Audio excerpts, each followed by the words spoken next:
Seguimos en este batiburrillo y recibiendo en nuestros estudios, como les dije al comienzo del programa, pues al candidato al Congreso de los Diputados por esta provincia de Las Palmas, don Saúl Ramírez, además ya diputado, aunque ahora se han disuelto las Cortes.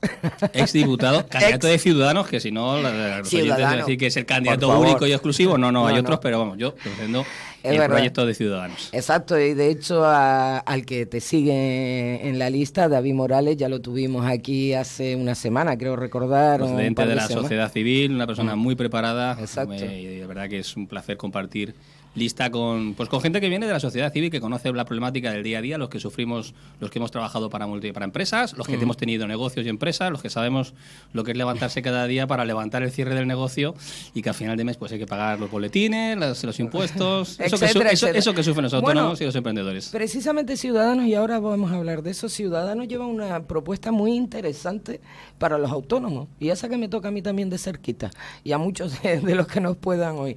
Pero antes de entrar en eso, Saúl Ramírez también, como acabamos de decir, exdiputado, porque se han disuelto las Cortes. ¿Cómo han sido estos 4 años, Saúl? Pues bueno, 4 años no, 3 años y pico. 3 años y medio con la famosa legislatura breve, la que se tuvo que repetir, que ahí prácticamente no pudimos sacar adelante ninguna de las propuestas legislativas porque no había un trabajo, digamos, de profundidad, mientras que en la siguiente legislatura sí que conseguimos, entre ellos la ley de medidas urgentes para el trabajador autónomo. Pues han sido muy intensos, la verdad es que muy intensos, muy interesantes. Bueno, yo diría que como todo en la vida, con sinsabores, ¿no? Con muchas cosas dulces, como por ejemplo pues sacar esa ley de autónomos, y también con cosas amargas, pues como ver que a veces es muy complicado llevar adelante medidas que mejorarían la vida de los ciudadanos, y que la imposibilidad de poder llegar a acuerdos con Partido Popular, Partido Socialista y otros partidos del arco parlamentario, pues hacen que se queden durmiendo en los sueños de los justos. Y la verdad es que en estos tiempos que dicen que son líquidos, yo creo que son gaseosos más que líquidos, pues muchas veces está en lo urgente y se deja de lado lo importante. Y yo creo que esta legislatura que va a ser la 13ª, la que vamos a afrontar ahora, hay que afrontar retos importantes que tiene el país y que afectan el día a día de la ciudadanía, que yo creo que es lo que la gente realmente quiere saber. Quiere saber qué va a pasar con el empleo, quiere saber qué va a pasar con las pensiones, quiere saber qué va a pasar con la estructura económica del país, y realmente tenemos un país moderno y que va a garantizar un estado de bienestar que nos ha costado mucho entre todos conseguir, nuestros abuelos, nuestros padres. Y yo creo que, lógicamente, también tenemos un reto que es político, y es acabar de una vez por todas pues con esta locura que tienen los señores independentistas y que está costando, no nos olvidemos, pues cientos, miles de millones de euros al erario de todos, porque al final las comunidades autónomas público no deja de ser una administración pública que tiene que estar al servicio de los ciudadanos de esa comunidad, pero que con los fondos con los que trabaja los recaudan de los impuestos de todos los españoles, porque los impuestos no son territoriales, son personales.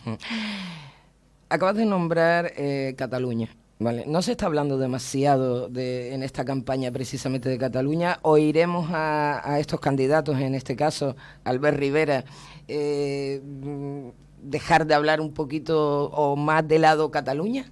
Sí, además a mí me gustaría realmente que se hablase de forma global, ¿no? De cuál es la situación que tiene el país. Porque es verdad que, como te decía, para mí, y además cada vez que me han preguntado dejo claro, Cataluña es importante, por supuesto, pero tan importante como Canarias, tan importante como Madrid, tan importante como la comunidad andaluza, por ejemplo, ¿no? Cualquiera de las 17. Lo que ocurre es que es verdad que tenemos un problema político, un reto político que hay que solucionar, y que además no es de ahora, es un problema que se ha ido agravando con el paso del tiempo. Yo creo que se ha ido haciendo eso de que hablan de la negociación, pero una cosa es hacer negociación y otra hacer concesión, son dos cosas diferentes.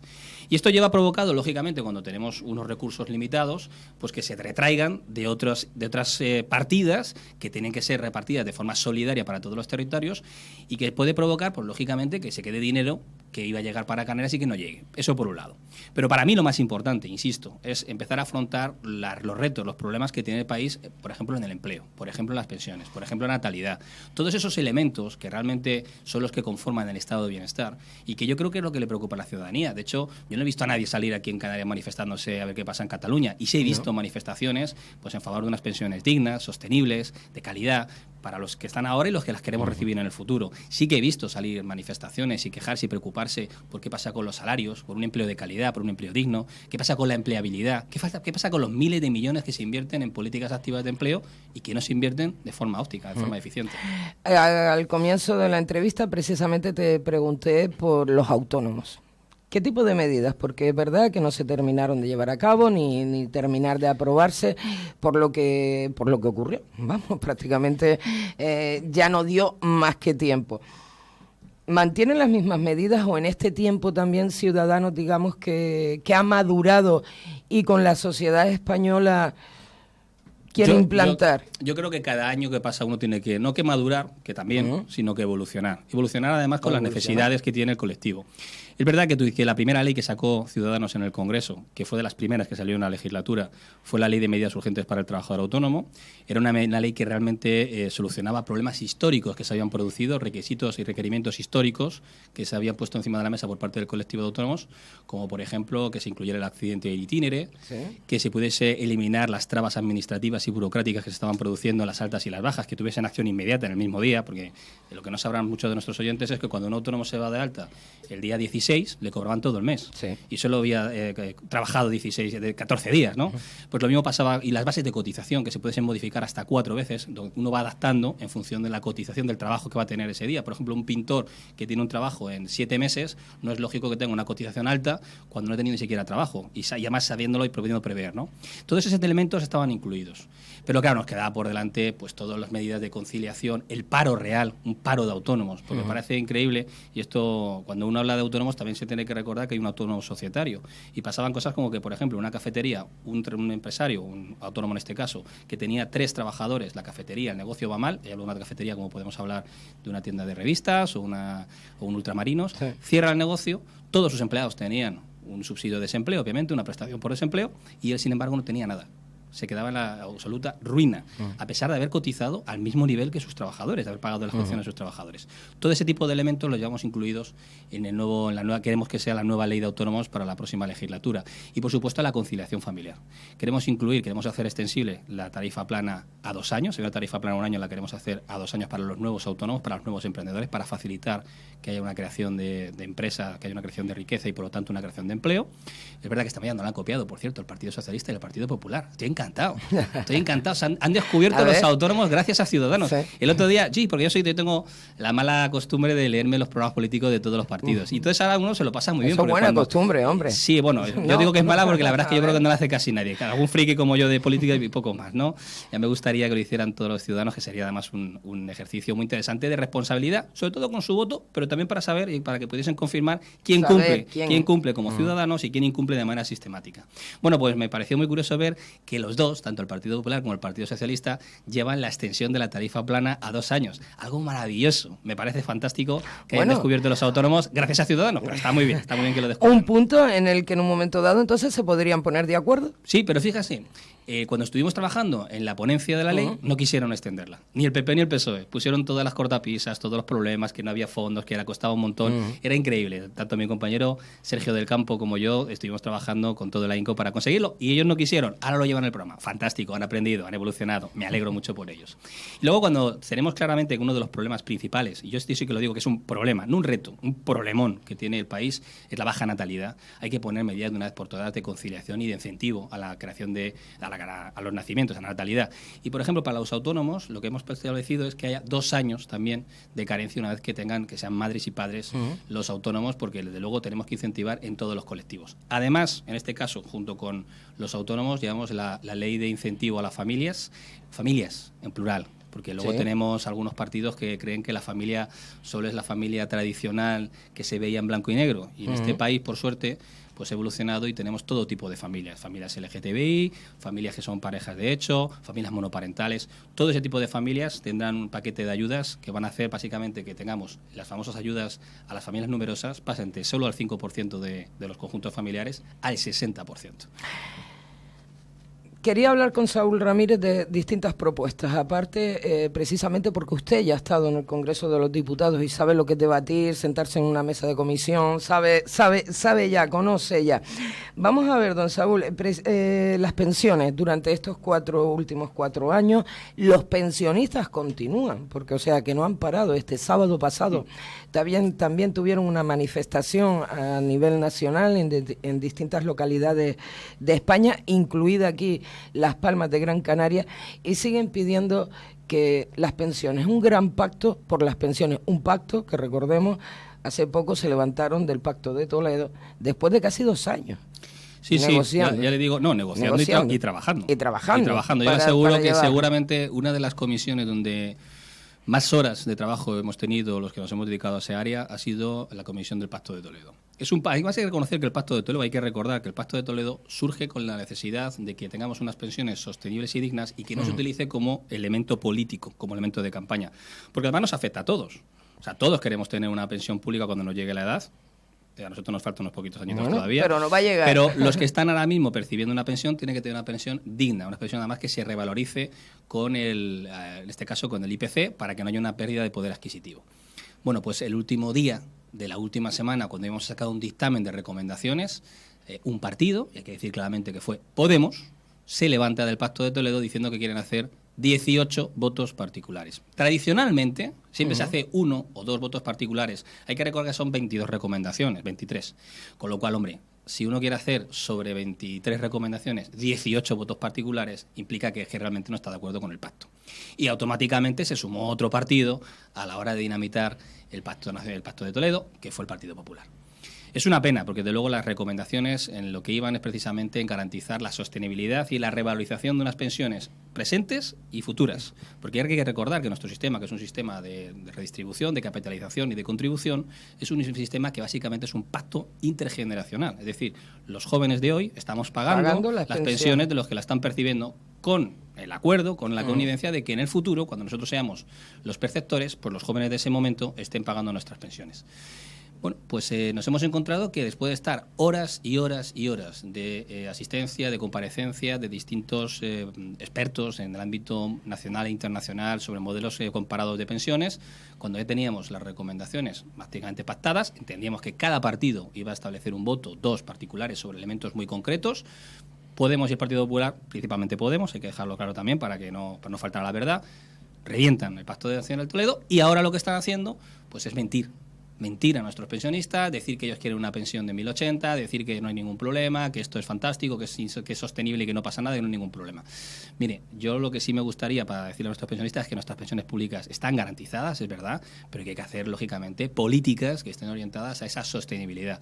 Y lo principal, pues mire, es muy sencillo, intentar revertir de una vez por todas la pirámide de población que está totalmente invertida. Es decir, las bases son más estrechas que las elementos superiores. Entonces, incentivar esa natalidad y hacer propuestas para el incentivo de esa natalidad, ¿no? Esa es una medida al medio y largo plazo. Y a corto plazo, lógicamente, mejorar la calidad de nuestro empleo y mejorar las percepciones, las cotizaciones. Y, por supuesto, mientras tanto, habrá que... ¿Son sostenibles nuestras pensiones en España? Sí, se hacen las políticas necesarias. Sí. Se ha llegado a hablar de que esto no hay quien lo aguante. Bueno, sea el gobierno que sea. Es que si uno hace proyecciones, que esto les encanta a los estadísticos y financieros, cuando hacen las proyecciones sobre elementos actuales, no son sostenibles.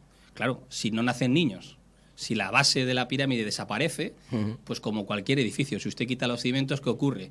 Que colapsa, que se cae. Y eso pasaría con nuestro sistema de pensiones si no empezamos a hacer medidas, a hacer políticas que incentiven lógicamente la natalidad, o bien traemos personas de fuera que trabajen para sostener las pensiones. Bueno, ¿ha nombrado usted la inmigración? Obviamente, es que la inmigración es necesaria. Inmigración legal, necesaria. Inmigración que tiene que estar, lógicamente, controlada en el sentido de que tiene que venir gente a trabajar, gente que quiere buscar un futuro mejor, que yo creo que tenemos un continente al lado donde hay más de 1.500 millones de personas que en la próxima década, muchos de ellos van a querer venir a Europa, van a querer venir a España, y yo soy un defensor de la inmigración legal, porque además, no nos engañemos, con una población envejecida, vamos a necesitar gente que venga a nuestro país a trabajar, a construir un futuro mejor para todos. Al contrario que otros partidos. Bueno, es que esos partidos me parece que viven, insisto, en el año 20. Algunos que quieren rememorar ahora a don Pelayo y otras cosas así, pues como usted comprenderá, a mí me gustaría que pusieran encima de la mesa cuáles son sus soluciones a los retos que tiene este país. Me gustaría saber cuál es su modelo laboral, me gustaría saber tantas cosas que no sé, que básicamente utilizan... Su modelo laboral, le voy a hablar de uno, ¿vale? Porque es más, me llegaba este fin de semana una de esas propuestas. Y de paso, pues a ver qué hacen desde Ciudadanos. Recordamos que estamos hablando con Saúl Ramírez, él es el candidato al Congreso de los Diputados por este partido de Ciudadanos y esta provincia de Las Palmas. hablaban de eliminar hasta convenios. Hasta convenios. Eso, esa noticia me llegaba y a través de un periódico nacional. Y colocar el sindicato vertical, ¿no? Sí, bueno, de convenios. Ya eso a mí me pareció una cosa, digo, bueno, después de tanta lucha social en esta España nuestra, ¿no? Para que ahora de buenas a primeras nos echen abajo los convenios, en un momento dado. Yo me habré laboralmente. ¿Qué proponen desde Ciudadanos? Pues mire, la primera medida, la más importante que llevamos ahora mismo para el programa laboral, es la eliminación de los contratos temporales. Se lo digo claramente. Manteniendo, por supuesto, las garantías, los derechos de todos los contratos previos, y los nuevos contratos pasan a ser contratos indefinidos. Hay que acabar con la precarización de nuestro mercado de trabajo. Lo que no puede ser es que en España se firmen 20 millones de contratos cada año, y de los cuales 18 millones son contratos temporales. 9 de cada 10 contratos que se firman son temporales. Muchos de ellos, además, con 6 días, 4 días, 5 días. Y esa entrada y salida continua del mercado de trabajo, ese contrato basura, ese contrato Kleenex, está haciendo que nuestros jóvenes no tengan la capacidad de instalarse y de generar una familia, del modelo que sea, pero que puedan desarrollarse como adultos completos. Y, por supuesto, lógicamente, con esa precarización laboral, ¿quién se puede plantear tener hijos? Nadie. Por lo tanto, si uno quiere un país de futuro, un país donde nazcan niños, lo que tiene que garantizar es que nuestros jóvenes tienen también oportunidades y que tienen un trabajo digno, un trabajo estable, un trabajo con salarios acorde a ese, y que lo que tenemos que generar también es mejora en ese puesto de trabajo de alto valor añadido, que por consiguiente llevará también una remuneración acorde a ese valor añadido. También queremos poner como piedra de clave de toda esta situación la educación. Educación del siglo XXI. Queremos un pacto nacional por la educación. Este caso nosotros lo llevamos también en esta legislatura y, por desgracia, fue reventado por el Partido Socialista. Es muy divertido leer los programas políticos de algunos partidos, como por el Partido Socialista, porque le voy a decir la verdad. Cuando mi compañera Marta Martín, especialista, catedrática de la universidad, se sentó en ese Pacto Nacional de Educación, le puedo asegurar que cuando yo le miraba la cara le brillaban los ojos, porque estaba emocionada, porque sabía que podíamos conseguir de una vez por todas una ley de educación no de Ciudadanos, no del Partido Socialista, no de Podemos, no del PP, sino una ley de educación para nuestros jóvenes españoles, para una generación completa. ¿Sabe usted por qué se levantó el Partido Socialista? Porque Dígame. Quería hacer la casa por el tejado. ¿Usted cree que tiene las mismas necesidades a día de hoy, educativas, la comunidad canaria, que la Comunidad de Madrid? Ahora mismo la comunidad o la Comunidad de Navarra va a la cola en muchas exactamente. Estadísticas. Entonces, ¿cuál es nuestro planteamiento? Analicemos las necesidades, analicemos la situación, hagamos un diagnóstico claro de cuál es la situación de cada una de estas comunidades, y a partir de ahí, a lo mejor en Canarias no hay que invertir un 5%, a lo mejor en Canarias hay que invertir un 10%, y a lo mejor en Cataluña un 2%, o en Navarra o en el País Vasco. Lo que ocurre es que el Partido Socialista entiende la igualdad de una forma muy curiosa. La igualdad es soltar lo mismo para todos. No, mire usted, como usted comprenderá, si yo quiero llegar al techo y yo mido un 80, a mí solo me hacen falta 30 centímetros. Ahora, si viene mi hija que mide 1,50, pues le hacen falta 50 centímetros. Con lo cual, no es igual el tratamiento si yo quiero que mi hija llegue hasta el techo que si quiero llegar yo. Hay que darle los recursos para que cada uno tenga las mismas calidades, las mismas prestaciones, o por lo menos para que nuestros jóvenes tengan las mismas oportunidades. Y eso es lo que planteaba Ciudadanos. Sin embargo, el Partido Socialista, como siempre, utilizó el debate de hay que asegurar un 5% para todas las comunidades. Oiga, ¿y por qué un 5? ¿Y por qué no un 7? ¿O un 8? Pues estos señores, en lugar de ponerse a discutir de cuáles eran, primero, el diagnóstico claro de cada una de las comunidades autónomas de este país, se levantaron porque es que no se ponía encima de la mesa la garantía del 5% para todos. Diga, insisto, es que a lo mejor no hacía falta un 5. Es que hay comunidades que a lo mejor le hace falta un 9. Y a otras a lo mejor le hace falta un 2. Lo que está claro es que la educación es la única palanca de cambio, es el único ascensor de progreso y desarrollo de los ciudadanos. Y además una educación que tiene que estar basada en las necesidades del siglo XXI. Dice, el otro día estaba viendo un estudio que comparaba cuál es la empleabilidad de un joven canario titulado, y la tasa de desempleo de un joven canario titulado es un 16,2%. ¿Sabe usted cuál es la tasa de desempleo de un navarro sin formación? Y no lo digo como agravio, lo digo para comparar un dato objetivo. El 10%. Es decir, es más fácil encontrar empleo en Navarra sin ninguna formación que en Canarias siendo usted titulada universitaria. ¿Y qué medidas hacen? ¿Qué quieren plantear desde Ciudadanos para...? Bueno, acaba de comentarlo. ¿Qué le he comentado ahí está. La educación basada, lógicamente, en las necesidades. Y luego, yo llevo oyendo lo de la diversificación de la economía. Tengo 42, voy a cumplir 43 el 7 de junio, 25 años. vamos a diversificar la economía. Fantástico. Sale el presidente de Canarias. Nosotros vamos a diversificar la economía. Y luego uno mira lo que pasa con los poderes públicos. En lugar de garantizar que no haya trabas burocráticas y administrativas para la creación de distintas empresas, aquí se ponen palos en las ruedas. Bien por nosotros. Y no le hablo de solo del turismo, que también ya sabemos lo que ha ocurrido aquí en Sur, lo que está ocurriendo, que si paralizan un proyecto, que si paralizan otro. No, es que vienen ahora mismo los emprendedores, y hablo de los emprendedores tecnológicos, los nuevos tecnológicos, y les dicen, no, mire usted, que en el resto del mundo les favorecen la llegada con un entramado legal que le permita construir una empresa desde un minuto, aquí no. Aquí estará usted un mes solo para poder empezar a hacer algún papel con su empresa. Bueno, pues nosotros, por ejemplo, una de estas medidas es que pueda crearse una empresa en 24 horas y con una aplicación en el móvil. No estamos inventando nada. Esto sucede hoy en Estados Unidos, en países avanzados como Canadá, en la zona norte de Europa.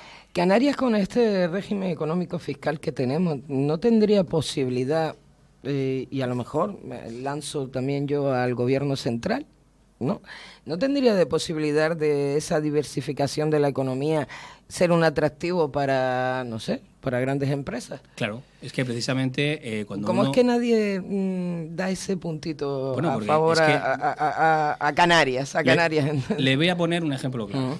La zona especial canaria, la zona CEC. La zona CEC está pensada precisamente para atraer empresas con una baja fiscalidad, un 4% en la base imponible de tramo marginal. Resulta que luego tiene toda la inseguridad jurídica. ¿Quién da esa inseguridad jurídica? La Administración. ¿Qué ha ocurrido con la zona C? Que se han cansado los empresarios internacionales y nacionales que querían invertir en Canarias de sufrir inspecciones continuas de la agencia tributaria porque no había una seguridad jurídica. A eso me refería con lo de eliminar las trabas y los palos en las ruedas para el Román Paladino. ¿Por qué? Porque cuando yo vengo con una empresa a constituirla en la zona C, lógicamente porque tengo un atractivo fiscal, porque quiero poder pagar menos impuestos, que estoy creando progreso, riqueza, estoy creando empleo de calidad. Porque le puedo hablar, por ejemplo, de la impresión en 3D en piezas de titanio, que ahora se están dando cuenta los empresarios del puerto que les están básicamente pasando por la derecha a otros puertos que estaban muy atrasados de la zona de África porque tienen esa serie de servicios y que no pueden competir tecnológicamente. Y tenemos uno de los mejores astilleros, y hablamos, por ejemplo, de Zamacona o Asticán, que son especialistas en reparaciones navales, pero claro, cuando tienen que coger y decirle a una empresa anexa, una empresa accesoria, oiga, ¿usted me puede imprimir una pieza en 3D de un motor de esta envergadura? No existe. ¿Y por qué no existe? Porque las empresas que quisieron venirse aquí a instalar, cuando fueron a presentar la memoria y que les garantizasen la seguridad jurídica, no se la dieron. Y ese empleo de alta calidad, empleo bien remunerado, empleo con una buena cotización para seguir sosteniendo nuestras pensiones y para que los jóvenes puedan crecer y desarrollar una familia, pues la Administración, en este caso la canaria, pero me valdría para cualquier administración pública española, le pone todas las trabas del mundo. A eso me refiero, que tenemos que generar un ecosistema amable para la creación de empleo, porque las empresas son las que crean empleo. Luego hay empleo público. Pero mire usted, un ejemplo claro, las 35 horas, un derecho social adquirido, y yo creo que además hay que defenderlo. Pero claro, hay que hacerlo también con planificación. ¿No se sabía que las horas paulinas iban a desaparecer? Sí, ¿no? Se sabía hace tiempo que se iban a desaparecer las horas paulinas. Bien, pues ahora tenemos en la sanidad pública española, la sanidad pública canaria, a nuestros médicos y nuestras enfermeras que tienen 35 horas de jornada laboral. Y las 5 horas que estaban haciendo de más, ¿quién las va a cubrir? Porque al final lo importante es, lógicamente, el servicio al ciudadano. Y no estamos hablando, con todos mis respetos, de personal poco cualificado, todo lo contrario. Estamos hablando con personas altamente cualificadas en muchos casos, que no son fáciles de cubrir, no son fáciles de sustituir. Y ahora empiezan a echarse las manos a la cabeza porque, claro, van a tener que hacer horas extras, que tendrán que abonarlas. Una demanda, acaba de nombrar la sanidad, también quería preguntarle por la sanidad, y es una demanda no solo de este archipiélago canario, sino de toda España, el personal. Hace falta muchísimo personal, y no solo en sanidad, es otra demanda de los profesores, es una demanda, bueno, prácticamente... El estado de bienestar completo. De todo, del todo, sí, exacto. Es una demanda completo de todo el Estado al completo. Medidas desde Ciudadanos. Mire, sí que es una cosa, dígame, que la gente no lo sabrá, pero la sanidad y la educación son 2 competencias autonómicas. Sí. Pero bueno, ustedes también... Sí, yo se las voy a decir. Pero que me gusta, porque yo estoy en política nacional, pero me gusta que quede claro esto, porque muchas veces cuando se habla de la sanidad, se mira al gobierno central y se mira al Ejecutivo Nacional como si tuviese la culpa de... Oiga, mire, lo que ocurre en las comunidades donde están transferidas las competencias, como es la sanidad y la educación, en el día a día, en la calidad del servicio, es culpa de la competencia autonómica, en este caso del gobierno de Coalición Canaria. Que estoy aburrido de escuchar 27 años quejarse de que Madrid les maltrata. Hombre, ellos hablan precisamente de que como no llegan esas partidas o las partidas correspondientes que le corresponde a Canarias... 1.000 millones de déficit en este ejercicio. 1.000 millones de déficit. Fíjese que está discutiendo que si son 500 o son 1.000. Da igual.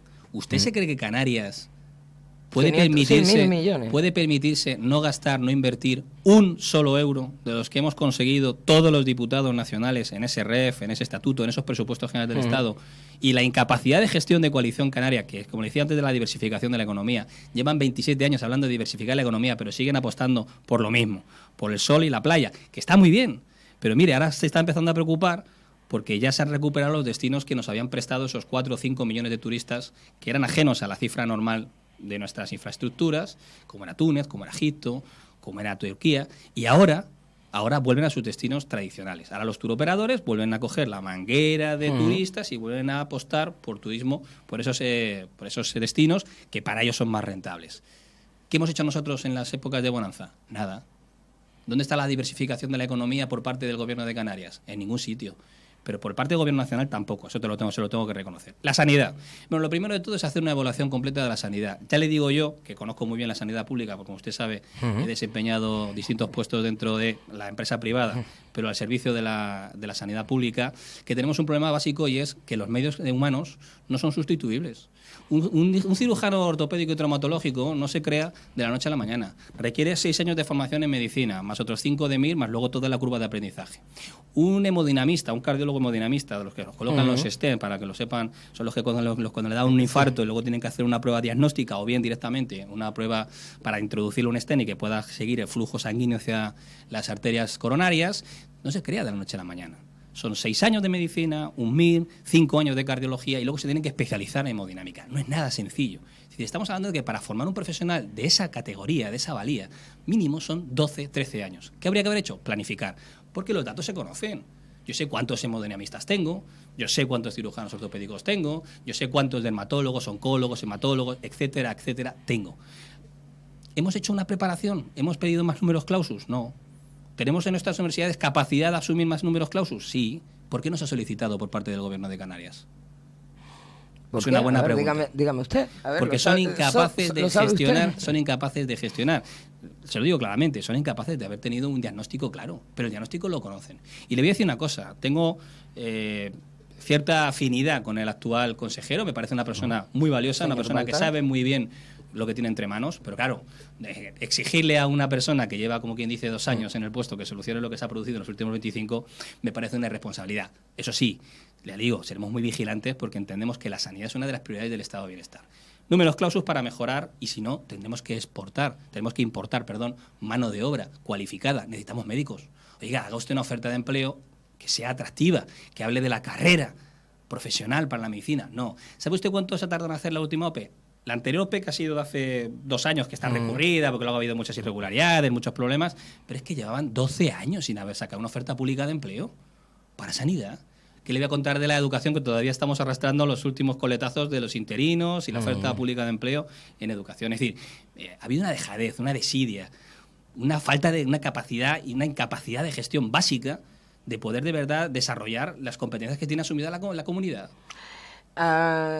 Esta semana una propuesta, y ahora me voy otra vez nuevamente a las pensiones, pero para que me diga, y de hecho acabamos de hablar con otro partido político, y es un partido político que siempre ha defendido, o una de sus primeras cuestiones, era precisamente el blindar las pensiones en la Constitución.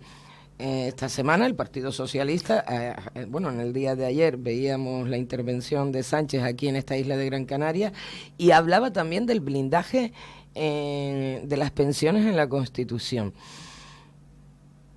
¿Apoyaría Ciudadanos un tipo de medida de estas? Es que la Constitución ya incluye las pensiones. O sea, cuando se refieren al blindaje, entiendo que se refieren al blindaje de la revalorización. Ahí está. Porque las pensiones públicas están... Y de que no la toque ningún gobierno cada vez que entre. Sin problema. Pero, insisto, las pensiones ya están blindadas en la Constitución. Ya tienen un artículo específico para las pensiones. Y yo entiendo que se refieren a eso, a que no haya nadie que los pueda tocar, que las pueda congelar. Por supuesto que sí.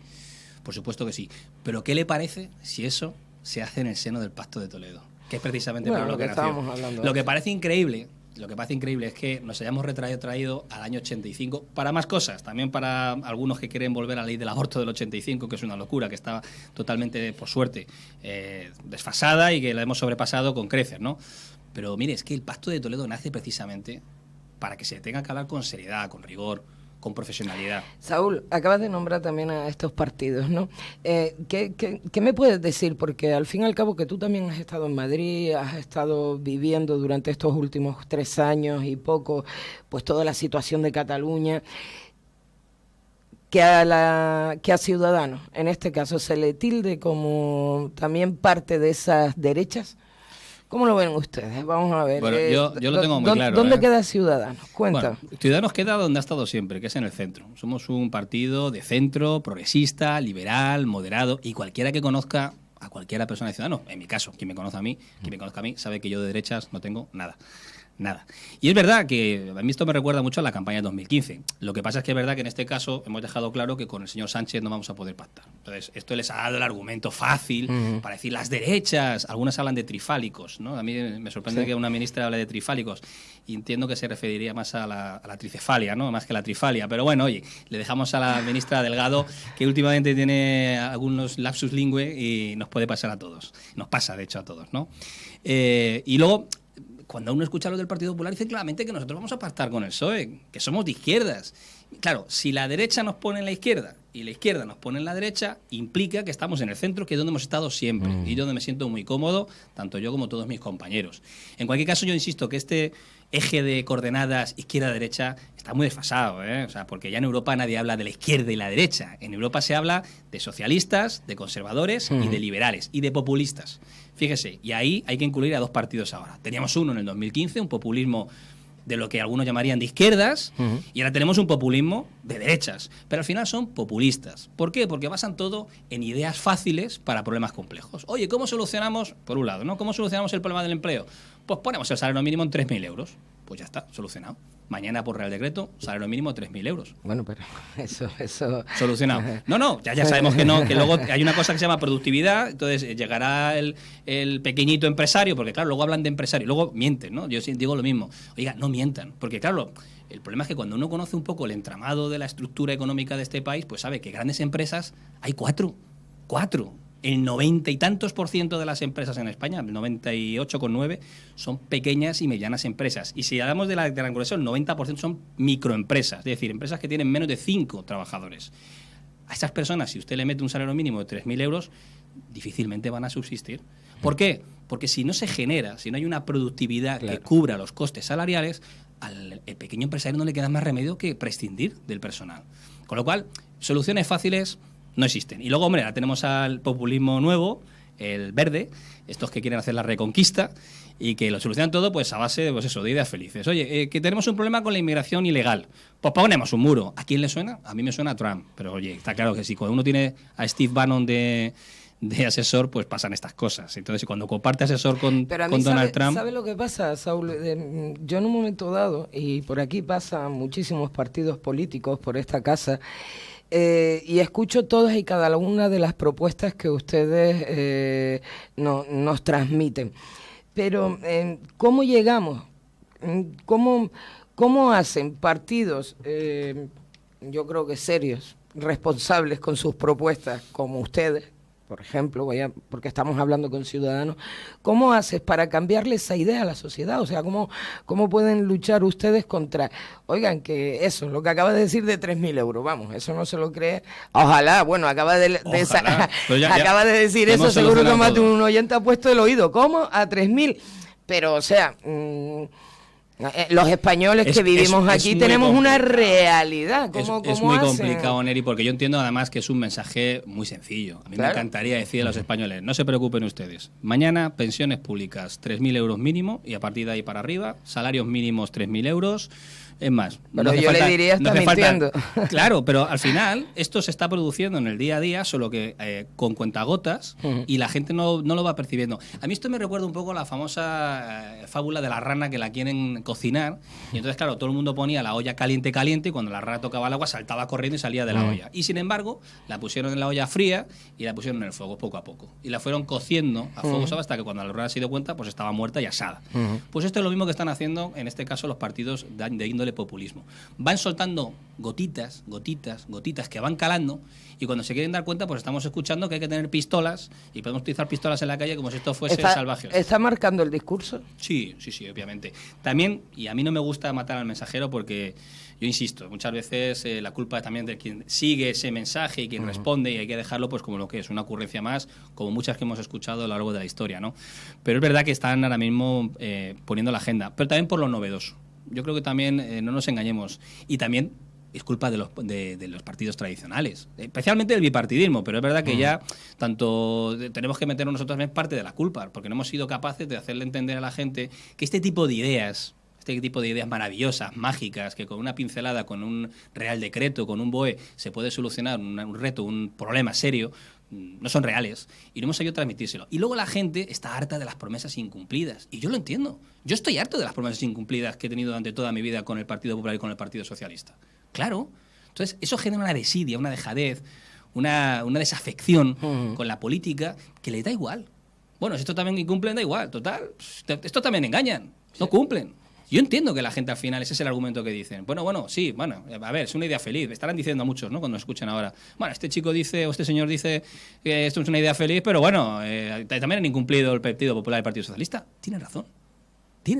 Han incumplido históricamente con todos, con los canarios, con los madrileños, con los andaluces, con los valencianos, con todos. De ahí nace Ciudadanos, de ahí nace Podemos.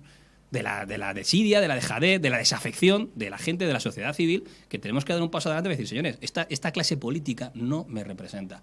Y el problema es que en esos populismos, pues algunos, por desgracia, cogen una ideología que a mí me parece muy peligrosa y que me devuelve a unas imágenes que yo quería que estaban totalmente defendidas. ¿Se imaginaba esto? Que entró en política hace precisamente alrededor de 4 años. ¿Se imaginaba llegar un momento...? Si te digo que no, Neri, te miento. Yo esta discusión la he tenido con mi mujer muchas veces. ¿Ah, sí? Sí, y te voy a decir la verdad, porque además, si me estará escuchando ahora, ella dirá, sí, la verdad es que me lo dijo. Cuando yo empecé a escuchar las ideas populistas de Podemos, se lo dije claro, o damos una respuesta contundente ante este populismo, o surgirá una respuesta en sentido contrario a ese populismo. Y eso es Vox. Es la respuesta al populismo de Podemos en la otra parte. Es así de sencillo. Y se lo dije, a mi mujer, a Nanda. Le dije, ya verás cómo surgirá un partido, porque además, a ver, uno que le gusta viajar, como es nuestro caso, y que nos gusta estar informado de lo que ocurre en el mundo, es verdad que en España no había habido populismos, digamos, que a mí no me gusta llamarlos de extrema derecha, porque es ponerlos como si tuviesen ideología, y no tienen ideología. No tienen ideología porque para tener ideología hay que tener programa, y ellos se mueven en el mundo de las ideas abstractas, ¿no? Igual que vos, el populismo es populismo, ¿no? Pero cuando uno ve lo que pasaba en Francia, lo que pasaba en Italia, lo que pasaba en Alemania, en Austria, en Brasil, en Estados Unidos. Bueno, y en Brasil ya el actual presidente ya las ha tenido sus patinazos. ¿Vale? Claro, pero cuando uno ve lo que estaba pasando en todo el globo terráqueo, nosotros no somos... La globalización ha hecho que uno primero tenga toda la información, pero que también ese tipo de ideologías pues resurjan, mejor dicho, y el problema es que además... Yo siempre me quedo con una frase que es creo que de Santaella, que dice que aquellos que no conocen su historia están condenados a repetirla. Sí. Y la realidad es que muchos de nuestros jóvenes no saben lo que ocurrió en este continente entre el año 39 y el año 45. Bueno, no lo conocemos lo conocemos porque nosotros porque nos hemos informado y por suerte no la sufrimos, por supuesto. Es por supuesto. Pero no saben lo que ocurrió en este continente, donde el resurgir de eso sí que eran fascismos, nos llevaron a una guerra mundial con millones de muertes, con genocidios de todos los colores, porque también el comunismo hizo un genocidio salvaje en la Rusia comunista y nadie dice de eso nada. Pero eso que ha ocurrido en nuestra historia reciente, estamos hablando del siglo XX, no estamos hablando del siglo XIV ni del siglo XV, muchos de nuestros jóvenes ya no lo conocen. Y los que no somos tan jóvenes pensamos que es cosas de otro momento. Y luego hay un libro de Madeleine Albright, que fue secretaria de Estado con Clinton, y esta mujer era de origen polaco, judía, perseguida por los nazis, comentaba que se había frivolizado con el término fascismo. Y es verdad. Yo he escuchado a los señores de Podemos llamarme fascista, a mí, a un demócrata convencido, con una ideología moderada, progresista, liberal, o tachar al liberalismo como si fuese el fascismo. Mire, el liberalismo defiende la libertad y la igualdad de todos los ciudadanos. Entonces, cuando uno ha frivolizado con el término fascista, cuando uno ha blanqueado el término fascista, pues los que realmente son fascistas no tienen problema en salir a la calle. Porque claro, si uno compara a los fascistas de verdad con Ciudadanos, al final, en ese totum revolutum, uno no lo ve tan negativo. Oiga, yo conozco gente de Ciudadanos que son gente de normal, coherente y sensata, y a esto le están llamando fascista. Pues serán lo mismo, serán gente sensata también. Lo que pasa es que los radicales del otro lado les tienen envidia. Ese es el problema. Cuando se frivoliza con el lenguaje, cuando se frivoliza con las ideas, pasan estas cosas. Con lo cual, sí, realmente, si me pregunta, que era la pregunta que me hacía, ¿usted pensaba que esto iba a pasar? Sí, estaba convencido que iba a pasar. Es verdad que no pensaba que iba a ser con tanta potencia, es verdad que no pensaba que iba a ser tan temprano, pero sí sabía que iba a suceder tarde o temprano. Bueno, pues Saúl Ramírez, candidato al Congreso de los Diputados por Ciudadanos y esta provincia de Las Palmas. ¿Ya puede pedir el voto? Ya puedo pedir el voto. Hacía tiempo que no le decía a usted, porque creo que en las últimas elecciones también lo pidió aquí, creo, ¿no? Sí, creo recordarlo. Sí. Y ya sabes, además, ya sabes que es un placer. La verdad es que se me hace difícil no tutearte, porque sabes que te tengo mucho cariño, Neri. Entonces, ya lo sé, hombre. Sí, se me hace difícil. Ya sabes que a mí me encanta venir a este medio. Es un medio de comunicación plural, además lo considero de los medios neutrales que existen en Canarias, y es un placer porque además creo que estos son este tipo de medios los necesarios, donde puede venir cualquiera a explicar su proyecto y a contrastar la verdad. Yo creo que eso es fundamental. Podemos pedir el voto. Con tu permiso voy a pedir el voto. Yo sobre todo les voy a pedir a los ciudadanos de Canarias, de la provincia de Las Palmas, que tengan a bien, primero, leerse los programas políticos. Segundo, compararlos con lo que ha sucedido a lo largo de la historia. Y que no se dejen engañar por las ideas fáciles para los problemas complejos. Debía decir que Canarias tiene una potencialidad, que es una tierra maravillosa. Estamos en un paraíso, pero que tenemos que ponernos a trabajar entre todos para que de una vez por todas, primero, nuestros jóvenes tengan oportunidades para desarrollarse aquí, en nuestra tierra. Segundo, para que nuestros mayores tengan una vida cómoda, que todos queremos llegar a mayores y que todos tenemos que tener unas pensiones dignas. Y tercero, para que Canarias sea la envidia que a mí me gustaría que fuese en la próxima legislatura. Saúl Ramírez, candidato a ese Congreso de los Diputados por Ciudadanos y a esta provincia de Las Palmas. Muchísima suerte y volveremos a hablar. Muchísimas gracias y volveremos a hablar, seguro. Saludos, muy buen día.